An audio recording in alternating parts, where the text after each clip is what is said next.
kolon. Ya, kolon simpel aja.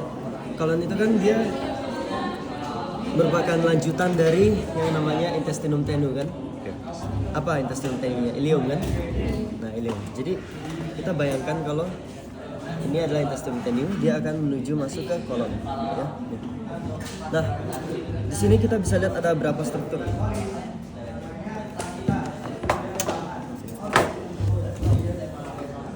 Sini yang perlu kita lihat, kita pahami, ini hanya sini. Ini sebagai tempat keluar dari cairan atau dari makanan yang akan diproses di kolon. Sini adalah apa namanya ini? Valvula ileocecal. Gabungannya berarti namanya disebut frenulum ileocecal. Nama lubangnya adalah ostium ileocecal. Oke, jadi kalau valvula itu dari nama Latin artinya katup. Terus sini frenulum berarti adalah pertemuan. Ostium itu berarti adalah lubang. Oke, gitu ya. Tapi kalau misalnya ditunjuk di bagian sini atas sama bawah, ini disebut sebagai valvula ileocecal, ya. Nah, di sini nama kolon yang besar ini apa? Cecum ya. Cecum. Nah, cecum ini dia ada perpanjangan lagi. Ini namanya adalah appendix vermiformis. Oke, kalau cecum. Dari cecum dia akan berlanjut lagi ke atas. Namanya adalah kolon ascendent. Mendatar menjadi kolon transversus bawah, kolon descendent.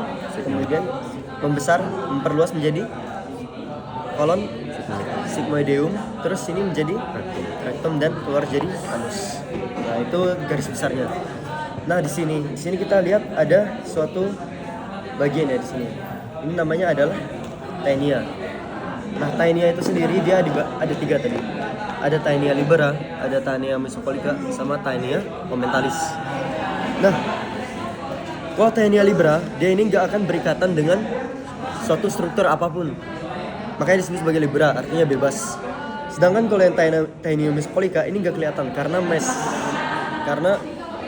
maaf. Ini mesokolon. Maaf ya.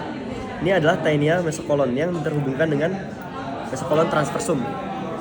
Mesokolon transversum itu kayak jaringan ikat yang terisi sama arteri sama vena. Jadi ini sebagai vaskularisasi dari kolon itu sendiri. Ya, paham ya?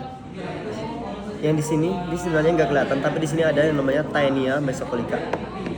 Gitu. Satu lagi adalah taenia ommentalis. Taenia ommentalis dia sebenarnya akan berikatan di sini. Jadi sebenarnya di sini ada surai panjang yang disebut sebagai omentum maius. Di sini ada bagian taenia yang menghubungkan dengan omentum itu sendiri, yaitu adalah taenia ommentalis. Lalu di sini, jadi kan kalau struktur di kolon dia ada yang namanya haustra coli, ada yang disebut sebagai appendices epiploicae, sama ada taenia tadi. Itu kan struktur besarnya. Nah, kalau haustra itu berarti dia adalah bentuk-bentuk kayak gini. Nih, bentuknya kayak kotak ini. Dia terbentuk karena suatu kontraksi yang disebabkan sama taenia. Taenia ini sebenarnya adalah lanjutan dari musculus circularis di taenia. Oke, bisa telan baik-baik dulu ya. Jadi kalau pada organ digestif kita punya struktur template. Ada yang namanya musculus longitudinalis, ada musculus circularis. Kalau di gaster dia ada tambahan namanya musculus obliquus. Ya. Berarti di sini kita punya yang namanya musculus circularis yang modifikasi dirinya sendiri sehingga terbentuk yang namanya taenia. Ketika musculus itu kan fungsinya untuk kontraksi. Ketika dia berkontraksi dia akan bentuk suatu struktur lingkukan kayak gini. Ini namanya adalah haustra. Gitu. Ada yang mau tanyakan dulu sebelumnya? Jelas ya? Jelas ya. Lanjut. Appendices epiploicae. Appendices epiploicae itu dia adalah lemak-lemak yang ada di turunan dari kolon ini. Korelasi klinisnya nggak ada, jadi skip aja. Terus lanjut tadi taenia ascendent, taenia transversum, taenia lagi. Kolon ascendent, kolon transversum, kolon descendent, kolon sigmoideum. Kolon sigmoideum tuh dia kayak gini. Dia ada lekukannya tersendiri. Jadi dia batasnya sekitar sini lah. Kemudian di sini membesar menjadi rektum, kemudian keluar sebagai anus. Kita coba identifikasi yang kelihatan di sini. Di sini adalah anus kan. Di sini kita bisa lihat ada berapa zona. Ada zona anokutania yang warna putih. Terus di sini ada zona analis. Jadi di sini ada namanya kanalis analis yang dipisahkan oleh yang namanya ini ada linea dentata. Linea dentata atau itu istilah medisnya. Tapi kalau nama lainnya adalah linea pectinata. Istilah medis adalah linea dentata.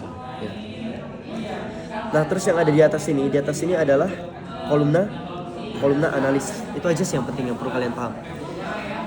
Terus yang ada di sini, ini kan nama regionnya adalah kolumna analis. Sedangkan kalau yang bentuknya kayak membujur kayak gini, namanya adalah valvula analis. Gitu. Lagi. Nih, ini muskulus apa? Muskulus sphincter ani internus. Ini ani externus yang berfungsi untuk kita menahan secara mau berak, secara kita sadar externus ya.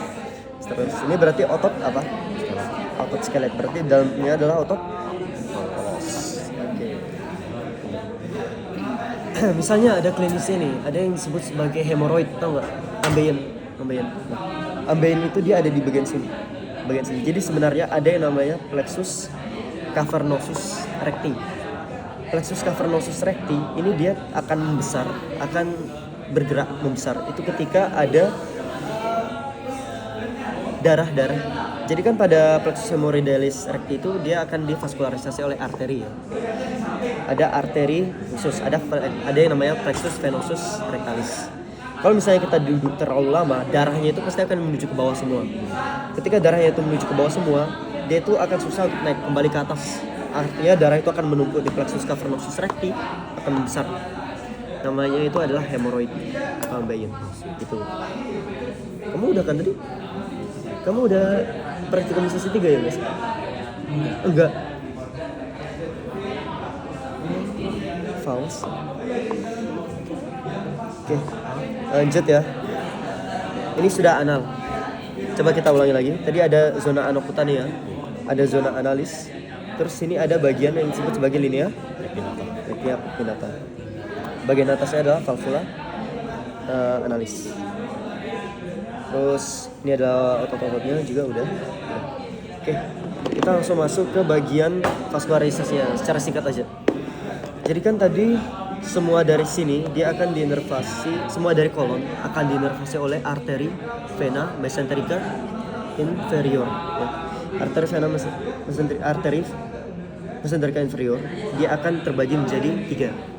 Ada arteri iliokolika, ada arteri kolika dextra, ada arteri kolika sinistra. Jadi kalau ada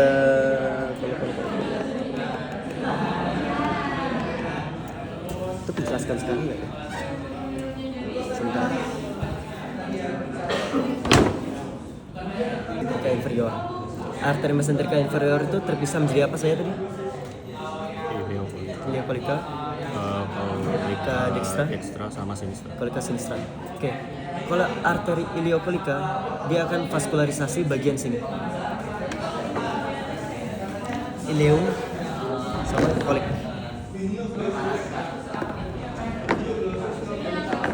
Jadi arteri iliokolika dia akan vaskularisasi bagian jejunum sama bagian cecum. Oke, bagian cecum bagian sini. Jadi kalau misalnya ditanya arteri yang vaskularisasi bagian jejunum kayak gini, ini berarti adalah arteri iliokolika. Maaf, ileum. Kemudian kalau di bagian kolon ascendent, ini dia akan tervaskularisasi oleh arteri kolika dextra. Ingat, ini kan dextra ya. Ini kita lihat dalam posisi kayak gini. Ini berarti adalah arteri kolika dextra. Dia berjalan sampai bagian sini. Namanya adalah 2/3 kolon transversum. Itu kan divaskularisasi oleh arteri kolika dextra. Sisanya adalah arteri kolika sinistra. Itu akan terus berlanjut terus sampai ke bagian sini, bagian sinusnya. Nah, kalau misalnya ada sebenarnya anastomosis ya. Ada anastomosis yang akan menghubungkan antara arteri kolika dextra sama arteri kolika sinistra. Itu namanya bisa skip aja dulu. Anggap saya anastomosis. Nah, tadi kan sudah arterinya. Sekarang bagian inervasi. Kalau di bagian inervasi kita bagi juga sesuai dengan tempatnya. Tadi kan kusebutkan kalau arteri itu akan membagi antara kolon transversum 2/3 sama 1/3. Nah, kalau di bagian sini dia akan diinervasi oleh yang parasimpatik apa? Nervus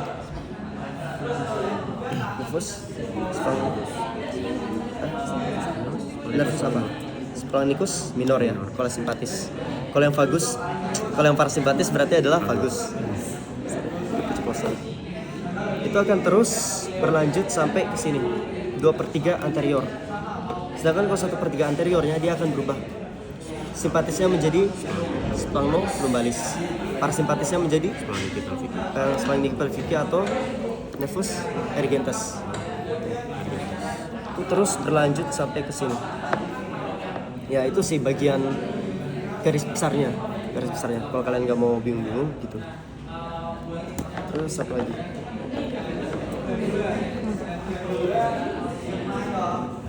Tadi aku sebutkan arteria mesentrika inferior ya? Salah itu, superior. Maaf. Arteria mesentrika superior. Itu yang membagi tadi. Kalau yang bagian mesentrika inferior dia hanya kolika sinistra. Dia cabangnya kolika sinistra. Ada yang mau tambahin? Ada yang mau tambahin? Mau nanya dong, kalau misalkan arteri kolika yang media itu dari mana? Oh iya, kolika media. Nah, kolika media itu berarti dia akan diintervas, dia akan vaskularisasi bagian kolon transversum. Jadi tadi yang bagian sini ini adalah arteri kolika dextra, transversumnya ini adalah arteri kolika media, bagian sini arteri kolika sinistra. Ya itu, sorry. Nah, sedangkan pembagiannya ini sendiri itu tetap sesuai dengan 2/3 kolon transversum sama 1/3 kolon transversum itu juga. Kalau misalnya 2/3 ini masih berarti adalah kolon, ini berarti adalah arteri kolika media. 1/3 berarti adalah arteri kolika sinistra. Terus apa lagi? Itu sih yang kalau paling penting dari